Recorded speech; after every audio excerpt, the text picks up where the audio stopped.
Ken in the front, right here. Congratulations on another quick victory here. So I guess what are the emotions and physically how are you feeling after two back-to-back kind of short notice fights at heavyweight, but two very quick finishes for you? I feel good, I just want to stay more busy, more active. I'm not getting any younger.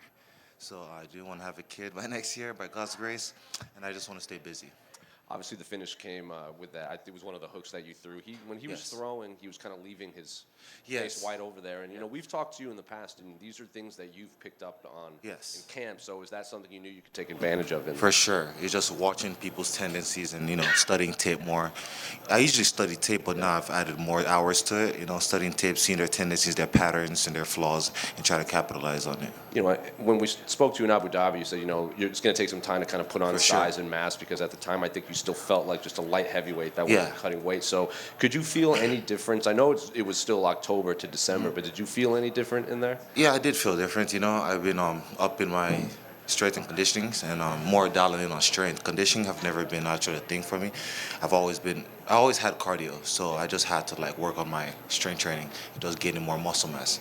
Joe Rogan was saying, two knockouts at heavyweight, and you string a couple knockouts together, all of a sudden you're in the top 10 and For sure. fighting these, the UFC loves a heavyweight headliner. So I guess 100%. you want to stay active. So I guess, do you want a full camp, or are you still going to look at the heavyweight matchup, see if anyone Yeah, falls out? short notice, anything. I'm ready. I always stay ready, I'm running marathons, doing different camps, and I like to stay ready. I just don't like to be idle. That's always been me. Even as a kid, I was always not on my seat, getting in trouble in school because I'm never on my seat. So I've always been busy, And I get that transition to heavyweight. So I guess to stay busy, stay active, and I get more fights next year. Kennedy right here. Those were some savage hammer fists. Do you think those were what actually ended the fight? The hook was enough, and I saw him drop, and I was like, that feels so bad. But his business, and I had to go, because he could have regained consciousness, and I just got to put an end to it. So you're actually the 13th DWCS vet to win 8 or more fights in the UFC. How does it feel to be one of the pioneers of Dana White Contender Series?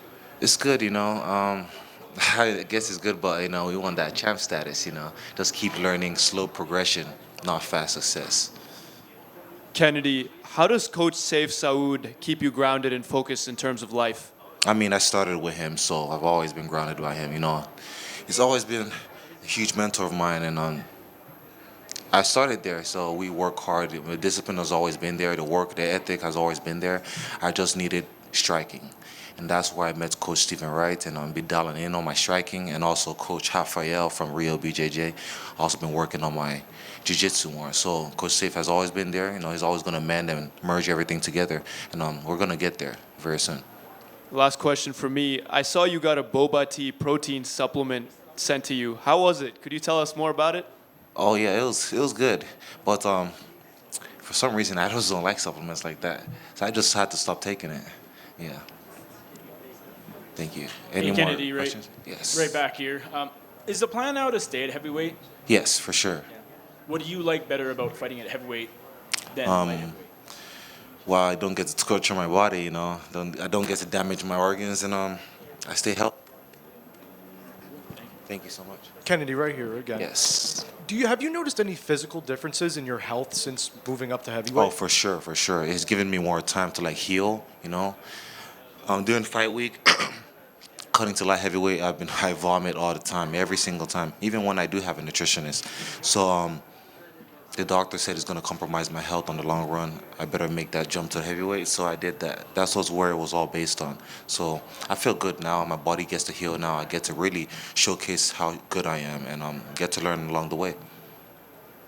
Thank you. Kennedy, you brought up the extreme weight cutting. How much were you dropping in weight, and do you think there's going to be a lot of long-term issues with fighters after their careers from cutting weight? I think so. Well, for me, it was definitely a major issue. So I used to cut from 242, and I was quite lean at 242. When I get there, it was bad. Once I get to that 225 range, everything I get tired quick. I get hurt a lot, and it wasn't a good decision. Do you get this sense from other fighters from the weight cutting? Yeah, I don't know how much weight they're cutting, but I know some fighters that do cut a lot of weight, and I could see the changes over time on how they look in the beginning of the career to how they look after 3-4 fights. So it's definitely an issue. I can't speak for them. I could just speak for myself. Well, congratulations. Thank you so much, sir.